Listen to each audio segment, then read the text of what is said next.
आला। मुस्लिम आरक्षण रद्द केल्याचा तीव्र निषेध छत्रपती शिवाजी मुस्लिम ब्रिगेडच्या वतीनं अध्यादेशाची होळी करून नोंदविण्यात आला। राज्य सरकारनं मुस्लिम समाजाची फसवणूक केल्याचा आरोपही यावेळी करण्यात आला।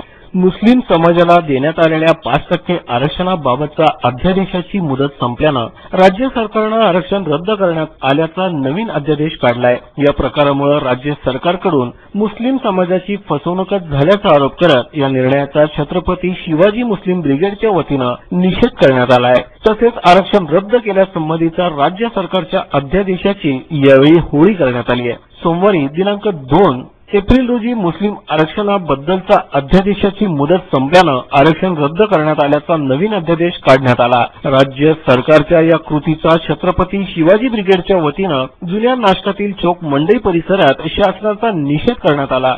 समाजाला आरक्षण मिळालंच पाहिजे।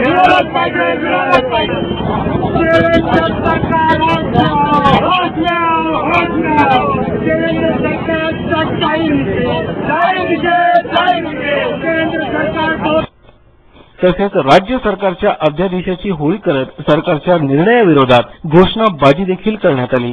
यावेळी संघटनेचे जिल्हाध्यक्ष अजीज पठाण बोलत होते।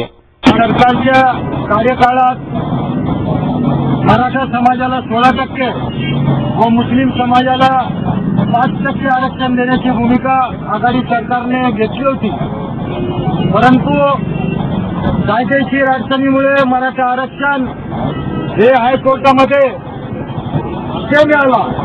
परंतु मुस्लिम समाजाच्या आरक्षणाची लढाई लढत असताना छत्रपती शिवाजी मुस्लिम ब्रिगेडच्या माध्यमातून आम्ही कोर्टात भक्कमपणे मुस्लिम समाजाची बाजू मांडली, परंतु शासनाने तेथून हायकोर्टातून शैक्षणिक 5% आरक्षण मुस्लिम समाजाला मुंबई हायकोर्टाने मान्य केलं।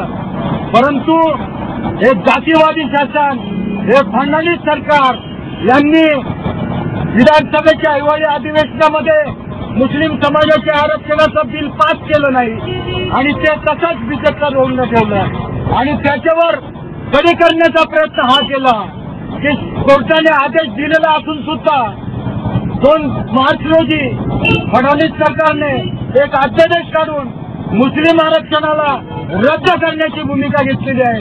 या जातीवादी शासनाचा आम्ही धिक्कार करतो, जाहीर निषेध करतो।